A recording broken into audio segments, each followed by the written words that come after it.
Hey guys, Blue Falcon here with another gun review. Today we have the Island Armory 3.10 BBR. And before we get started, we're gonna do our safety check. So, rack slide back, catch it. Nothing in the chamber. Nothing in the mag well. The gun is safe. We'll start with the specs on this gun. The barrel is 3.1 inches. The overall length is 6.85 inches. The gun weighs 32 ounces. Magazine is 10 plus 1 in the chamber. It's obviously chambered in 45 ACP. So it's a hand cannon. And the sights are a little bit different. The rear sight is 2-dot adjustable, and the front sight is just a black blade sight. I was thinking about maybe changing this to maybe a fiber optic or painting it possibly, but as I was looking at it, this one has the ported, this is a ported barrel version of it. As I was looking at it, you can see where there is like zero room between the front sight and that port. And I'm guessing they left it black for a reason, because if you start firing this thing, and let's just say you had something plastic right there, or you painted it, it's probably going to start to torch it. So I guess they just went ahead and left it black. Also, something to note, this front sight on these corners right here, closest to the rear sight, are not machined. They're very sharp. On the sides, it's machined, but on the front side, or the rear side of the front sight, it is still sharp. Something to note. So yeah, this is a 1911 carry model. From what I understand, it is a copy of Paraordnance's Warthog. So 1911, like I said, it's hefty. It's got this ridiculously wide grip on it. Not a fan of that, but I guess if you want a double stack 10 round mag into a compact carry 1911, that's what you got to do. You got to widen that out. So if you're used to a 365 from Sig Sauer or a Glock 43X, you're immediately going to notice the width of the grip. I thought maybe adding, or replacing these G10 grips with something a little slimmer might take away from the profile of the actual grip of the gun, but that would not help anything at all, because it's already paper thin on these little grips. So replacing these G10 grips isn't going to change anything. But like I said, it's not that big of a deal. You get a pretty good grip on it, and you'll want a really good grip on it because this is chambered in 45 ACP, and it has a 3.1 inch barrel, so I imagine the recoil is going to be substantial. These ports are added, I guess, to kind of help on some of that muzzle flip, and you get more push rather than flip up. But so far, it's not, this isn't something I would put on the inside of my waistband, because if you think you're going to conceal this, think again. You're going to print like crazy with that handle. And not to mention, all this is metal, so you're going to get a lot of chafe. And it's just a heavy gun in general, so putting this on the inside of your waistband, attempting to conceal it, I wouldn't do that. But on the outside of the waistband, or maybe in your truck, or on a camping trip, hey, this is a decent firearm. You definitely got the firepower to deal with anything that gets in your way, that's for sure. 10 plus 1, 45 ACP. And for those of us out there that are kind of new into the gun world and you're not well versed with the differences of your rounds, here's the 9mm, probably one of the more popular carry rounds, and then you've got the 45 caliber. As you can tell, this is practically a slug compared to this 9mm. It is definitely wider. Let's see if I can get a little bit better of a view of this. It's definitely wider, and it definitely delivers a crap load more stopping power. That doesn't mean the 9mm isn't a good viable option for carry. It just means that this is like crazy oversized right here, and it puts a pretty big hole in people. So enough with that. Also, I've got a Paraordnance GI Expert that I've had for like 10 years. And I wanted to kind of give you a comparison when it comes to this handle width. Try to forget that this is on there. That'll help you give it a decent view on just how long my full size is compared to the Rock Island Arm BBR. But before we get started, let's do our little safe check. Nothing in the chamber and nothing in the magwell. So let's do our comparison of the handles. As you can tell, the BBR is like ridiculously wide compared to my single stack old school 1911. Again, there it is. So significantly wider than the old school 1911. So you can squeeze in that extra, I don't know, 2 or 3 rounds. I think this one holds 8+1 if I'm not mistaken, and this one holds 10+1. But there's the difference between the single and the double stack magwells. And like I said, you put 10 45 ACPs in this, it's going to add a lot of weight to this already heavy pistol. So again, probably not the best choice for concealed carry if you're trying to actually conceal it. And also, I wanted to start adding disassembly to these to my videos. That way you guys, if you guys end up buying one of these guns that I do a review on, you can always revert back to the video and see it disassembled. With these 1911s, you've got a slide catch notch, and you've got a very hard to see on camera disassembly notch. As you can tell, it's just a little bitty half moon right there. What you're gonna do is you're gonna pull the slide back to where it's lined up with your slide catch right here. And once you do that, you're gonna push on the other side of the pin right here.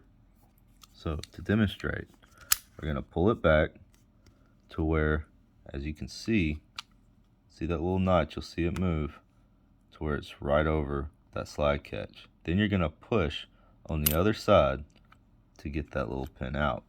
It should just come right out. And to give a little bit better look, there was the slide catch right here, and this was the other side of it that you were pushing on that was poking through the other side of the barrel. Alright, so these 1911s, are these, I guess, newer 1911s, don't have your typical barrel bushing. You used to have to worry about, when you were removing the bushing, you'd have to worry about that recoil spring shooting out and hitting you in the face. Well, that's just not the case anymore. All you gotta do is just push the slide off. There's your frame. Give you kind of a look at it. Nothing too crazy, nothing special, just 1911 frame. Moving on to this. When you're removing this recoil spring, be extra careful, because it will shoot out. This isn't like a P365 or a Glock spring where it's just kind of barely depressed in there. Like, this thing has a significant amount of spring inside of that barrel bushing right there. So just keep that in mind. You'll want to make sure that you do not allow it to shoot out, because it will fly across the room. There we go. and it pulled out my barrel bushing. But we're gonna, for video purposes, we're gonna push that back in there. That way, if yours didn't do that, you know how to remove it. So as you can see, you have somewhat of a matte piece right here where it's parkerized, and then it moves into this shiny piece. All you gotta do is push on this part, and you'll see it come out, and you just pull it out, and there's your barrel bushing right there. Alright, so in order to get the barrel out, you're going to push that little disassembly, reassembly notch right there, your catch. You're just going to kind of push the barrel forward and slide it completely out of the slide. And that's it. Nothing too crazy. Ports, and you can kind of see where it bevels out right here. Kind of hard to see it right there. But yeah, nothing crazy, nothing extravagant. Now, disassembling this 1911 is the easy part. Putting it back together can be quite tricky. So, what you're gonna do, in order to get your barrel back in there, you're gonna put that little catch all the way forward to where it's laying on the barrel, just like you did when you were taking it out. Then you're gonna slide it in. Too easy. Then you're gonna take your barrel bushing, and as you can see, it has somewhat of a half moon notch right there. Same thing on the other side. Those little half moon notches are going to be laying or facing the barrel. The round part is going to be out. Just going to kind of slide it in there, and voila, you're back in there. This is where the tricky part comes in. Your recoil spring also has a half moon notch, which will be doing the same thing. It will be facing the barrel.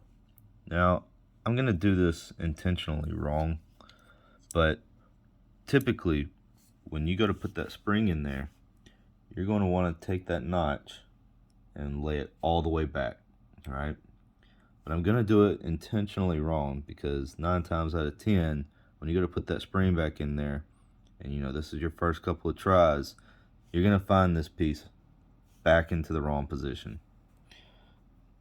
And in order to get that back out, it's nothing crazy, you know, it's not rocket science, but I'm going to do it anyways. That way I can demonstrate to you guys on how to get that back in the upright position. Now, the tricky part about this is as you push the spring in, as you go to push that in, you're going to find that the guide rod is getting caught on the inside of that barrel bushing, and it won't go all the way in. What you have to do, and this is in when I've been putting this thing together, taking it apart, putting it back together, you'll want to create somewhat of a fulcrum point, kind of like a seesaw. You know, it's got that little fulcrum point to where everybody can go up and down. Well, right there in the middle, you'll want to do that so that metal guide rod can go through the barrel bushing. I'll demonstrate as best as I can. I usually use both of my fingers. I'll create this fulcrum point to kind of help push the front end of that guide rod up to where it will clear the barrel bushing. And again, I'm doing this the wrong way, and you want to make sure your barrel kind of stays back. So I'm going to create that little fulcrum point. So much easier to do off camera. Again, just kind of helping it go all the way in.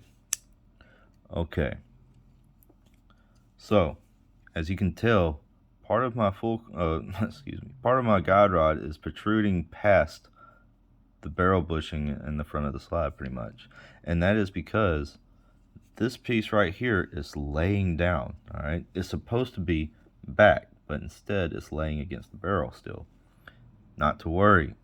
What you'll want to do is take your slide catch and use the pin part on this to kind of pry it up. But before you do so, make sure you keep your fingers on top of that spring, so when you do go to pry this out, it doesn't fly across the room, and it will do so.